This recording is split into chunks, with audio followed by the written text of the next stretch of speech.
Iran, America और Israel का जो संघर्ष है ये अब नया मोड़ लेता जा रहा है और अब 15 देशों में रेड अलर्ट जारी कर दिया गया है। इसके साथ साथ आपको बता दें कि इजराइल में बड़ी संख्या में लोग बंकरों में जाना शिफ्ट कर रहे हैं, क्योंकि कहा गया है कि तेल अवीव में कभी भी बहुत बड़ा हमला ईरान कर सकता है। ये इनपुट मिला है इजराइल को कि एक बड़े हमले का प्लान ईरान कर रहा है। ईरान जो है खाड़ी देशों में चुन चुन कर निशाना बना रहा है। यूएस एम्बेसी में वहां पर हमले हुए हैं। इसी के साथ आपको बता दें कि 15 देशों में रेड अलर्ट करके ये जानकारी दी गई है और कहा गया है अमेरिका की ओर से कि आप जितनी जल्दी से जल्दी हो ये शहरों को, इन देशों को तुरंत छोड़ दें, सुरक्षित स्थान पर वापसी करें, क्योंकि अब ये युद्ध जो है वो अब भी भीषण होता चला जा रहा है। राम, चूंकि जिस समय ये युद्ध शुरू हुआ था और अटैक हुआ था, स्ट्राइक हुई थी, उसी समय आकलन लगाया जा रहा था कि केवल ये 3 देशों का मामला नहीं है, इससे पूरा जो है मिडिल ईस्ट और पश्चिम एशिया इसमें लिप्त हो जाएगा, संलिप्त हो जाएगा। और वही हुआ और आखिरकार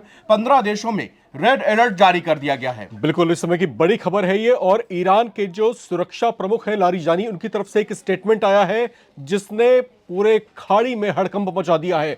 लारिजानी ने साफ तौर से कहा है कि बातचीत का समय खत्म हो चुका है, अमेरिका के साथ अब कोई बात नहीं होगी। अब जो है ईरान को जो करना है वो करके रहेगा।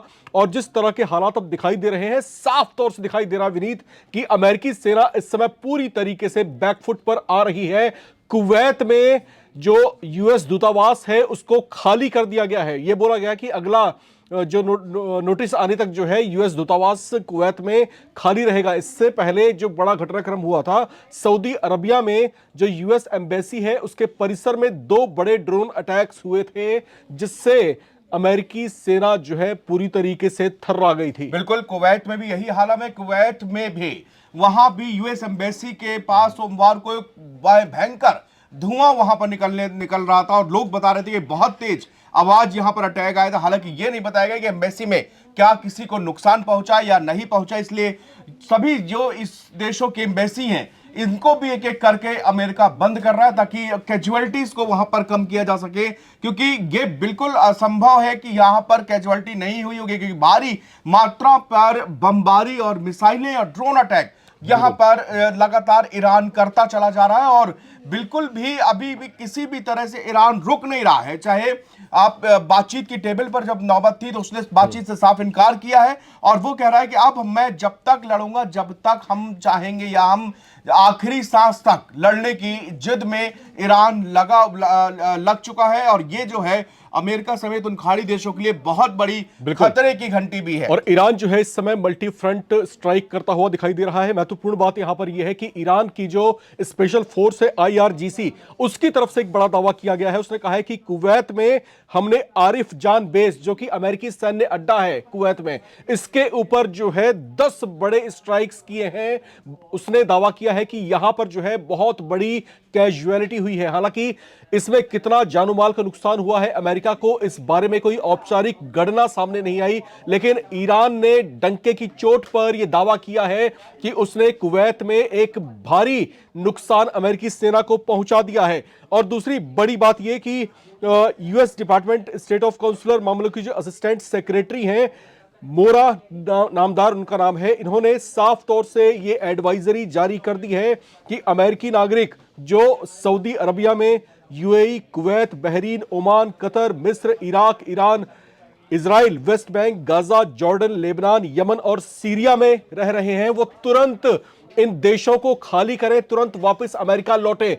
इसका साफ तौर से संकेत विनीत यही दिखाई दे रहा है कि अब हो सकता है कि इस तरह की एडवाइजरी जारी करने के बाद अमेरिका जबरदस्त तरीके से यहां पर किसी बड़े हमले की तैयारी में हो सकता है। बिल्कुल, ये बड़ा हमला ईरान के ऊपर करने की पूरी तैयारी है, क्योंकि जितनी एक्सपेक्टेशन नहीं थी अमेरिका को और इजराइल को, उतनी ज्यादा मजबूती से जवाब दिया है। ईरान यहां तक खड़ा हुआ है। तो अब ये लग रहा है कि इनको युद्ध अगर लंबा खिंचता है, तो ट्रंप ने कहा था अगर युद्ध लंबा खिंचेगा तो अमेरिकी सैनिकों का नुकसान होगा। तो ये युद्ध को ज्यादा लंबा, आज नेतन्याहू का भी एक बयान है कि हम ये युद्ध बहुत ज्यादा लंबा नहीं खींचने देंगे और नहीं खींचेगा।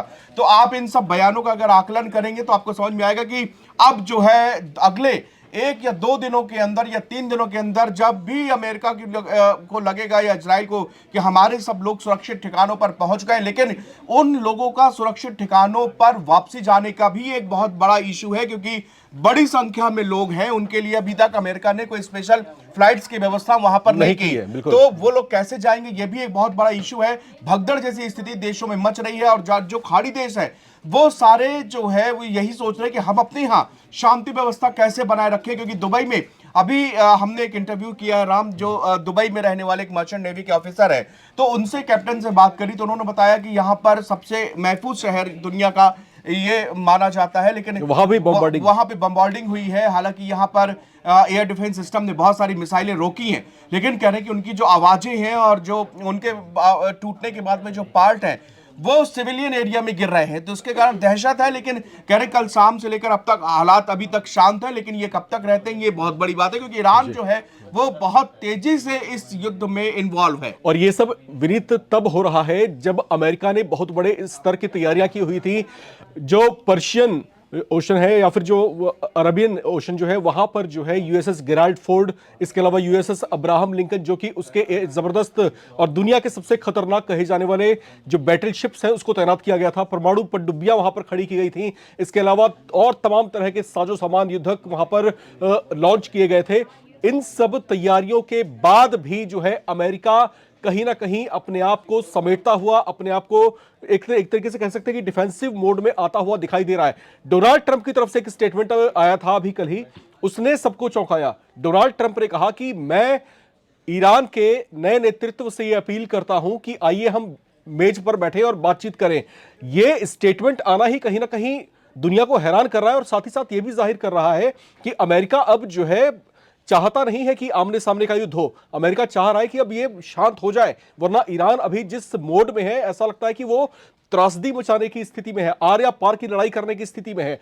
अली खामिनेई ने अपने मरने से पहले एक बड़ा स्टेटमेंट दिया था। खामिनेई ने कहा था कि अगर इजराइल या अमेरिका की एक भी मिसाइल ने ईरान की धरती को छूने की जरूरत की तो खाड़ी देश में मौजूद जितने भी अमेरिकी सैन्य ठिकाने हैं उसको नेस्तनाबूद कर देंगे। अली खामिनेई नहीं रहे, उनके जाने के बाद, उनकी मौत के बाद अब ऐसा लग रहा है कि ईरानी सेना जो है उनकी इस अंतिम इच्छा को पूरा करने की भरपूर कोशिश में है। और जिस तरीके से खाड़ी के मुल्कों में जबरदस्त हमले हो रहे हैं, ये कहीं ना कहीं बदले की कार्रवाई से ज्यादा विध्वंसक कार्रवाई दिखाई दे रही है। बिल्कुल राम, और अब आने वाले दिनों में जिस तरह की उम्मीद है वो युद्ध जो है वो किसी तरह के सीजफायर की उम्मीद वहां पर बहुत कम नजर आ रही है, क्योंकि अब जब ये कि 15 देशों में रेड अलर्ट है, 15 देशों से अपने लोगों को निकलने के लिए अमेरिका कह रहा है, तो इसका मतलब है कि एक जबरदस्त जो है वो स्ट्राइक दोनों देश करने की फिराक में है। वो ईरान पर स्ट्राइक हो सकती है। ये लोग अपने अकॉर्डिंग जब इनको समझ में आएगा कि हाँ ये सबसे राइट टाइम है अटैक करने का, ये करेंगे। लेकिन आपको बता दें कि ईरान के साथ में ये युद्ध लंबा खिंचने वाला है। ईरान किसी भी कीमत पे इतनी जल्दी ये अगर स्ट्राइक से सरेंडर नहीं होगा, और जिस हिसाब से मजबूती से वो इनको जवाब दे रहा है या उसको बैकिंग मिल रही है रशिया से या चाइना से, जहां से भी उसको सपोर्ट मिल रहा है, तो ये समझिए कि ये युद्ध जो है बहुत ही विभीषण स्थिति में वहां पर पहुंच चुका है। और इसमें न जाने कितनी हजारों जाने यहां पर जा रही हैं। लोग अभी आपको पता ईरान की जो तस्वीर आई है, सैटेलाइट की इमेज है, वहां पर एक स्कूल जो बच्चियों का स्कूल था वहां पर मिसाइल अटैक हुआ, 150 बच्चियां वहां पर खत्म हुई हैं और उनकी जो कब्रें हैं वो बन रही है लाइन से। तो वो भी एक बहुत इसमें हृदय विदारक घटना है वो आप देख नहीं सकते। और अरे विनीत, यहाँ पर जो है अब दो तरह की स्थितियां यहाँ पर बनती हुई दिखाई दे रही हैं। पहली स्थिति यहाँ पर यह है कि अमेरिका ने, और खासतौर से अमेरिकी राष्ट्रपति डोनाल्ड ट्रंप ने ये वादा किया था ईरान के नागरिकों से कि अगर ऐसी कोई सैन्य कार्रवाई शुरू होती है तो ईरान के नागरिकों पर कोई आंच नहीं आने दी जाएगी, क्योंकि हमारी लड़ाई जो है वो ईरान के नेतृत्व से है, ईरान की सरकार से है, ईरान की सेना से है। अब यहां पर दुविधा उनके सामने यह है कि इस तरह का वादा करके कहीं ना कहीं ट्रंप फंस चुके हैं, क्योंकि वो रैंडम बॉम्बार्डिंग कहीं पर भी नहीं कर सकते, रिहायशी इलाकों में नहीं कर सकते। एक्सीडेंटली कुछ घटनाएं हुई हैं वो अलग बात है, लेकिन ईरान के सामने ऐसी कोई बंदिश नहीं है, ऐसी कोई जकड़न नहीं है। वो जो है खुले तौर से जो है जहां चाह रहा है वहां पर जो है हमले करता जा रहा है। मार्को रूबियो से ये सवाल आज ही अभी कुछ देर पहले पूछा गया कि भाई ईरान के अंदर इतनी बड़ी स्ट्राइक आप लोग कर रहे हो और इसमें जो है बच्चियों को 150 बच्चियां जो है उनकी डेथ हुई है, तो इस वालों उन्होंने कहा कि अगर ये हुआ है तो ये बहुत दुखद है और हम इसकी जांच करेंगे। इसमें हो सकता है कोई और इन्वॉल्व हो, वो इन्वॉल्व ना हम कोई और, मतलब उसका उनका कहने का मतलब था कि अमेरिका ने ये हमला नहीं किया। हो सकता है कि ईरान ने खुद ये हमला अपने लोगों पर किया हो। हम इसकी सिंपैथी का गेन करने के लिए हम इसकी जांच कर रहे हैं। लेकिन फिलहाल राम, इस समय सबसे बड़ा अपडेट यही है, 15 देशों में रेड अलर्ट है। ईरान जो है पूरी तरह से मजबूती से इस जंग में अदा कर रहा है। इसके अलावा जो अमेरिका और इजराइल है, ये भी ताबड़तोड़ मिसाइलें बरसा रहे हैं, बॉम्बार्डिंग यहां पर जारी है। तो पूरे मिडिल ईस्ट और पश्चिमी एशिया में फिलहाल हाहाकार जैसी स्थिति वहां पर राम बनी हुई है। बिल्कुल। और ईरान जो है इस समय जिस मुद्रा में है, वो मल्टी फ्रंट वॉर की लड़ाई एक तरीके से लड़ रहा है। उसकी अपनी स्ट्रेटजी है। क्या स्ट्रेटजी है वो अभी फिलहाल ना अमेरिकियों को समझ आ रही है, ना ईरानियों को समझ आ रही है, और जो गल्फ के बाकी देश हैं आसपास के, उनको भी समझ नहीं आ रहा कि कब कौन सी ईरानी मिसाइल उनकी किस बिल्डिंग को आके तबाह और नेस्तनाबूद कर देगी। लेकिन ये जो हालात हैं अब किस खतरे की तरफ बढ़ रहे हैं? क्या अमेरिका अब कोई अंतिम उपाय करने वाला है? क्या वाकई कुछ ऐसा विध्वंसक होने वाला है जो दुनिया के इतिहास में दर्ज होने जा रहा है? आखिर ईरान रुकेगा कैसे? ईरान थमेगा कैसे? उसके जो हमले हैं किस तरीके से रोके जाएंगे? क्योंकि ऐसा तो संभव नहीं कि लगातार ईरान हमले करता रहे और मिडिल ईस्ट में इस तरह की शांति कायम रहे। अमेरिका किसी ना किसी अंतिम उपाय की तरफ आगे बढ़ रहा होगा। कोई ना कोई रणनीति तय की जा रही होगी। क्या है वो रणनीति? तमाम हालात को देखते हुए आपके अपने जहन में क्या चीजें आ रही हैं, लिख करके कमेंट बॉक्स में जरूर शेयर करें। पल पल की अपडेट्स लेकर के नवभारत टाइम्स फिर आपके बीच हाजिर होगा। देखते रहें नवभारत टाइम्स। शुक्रिया।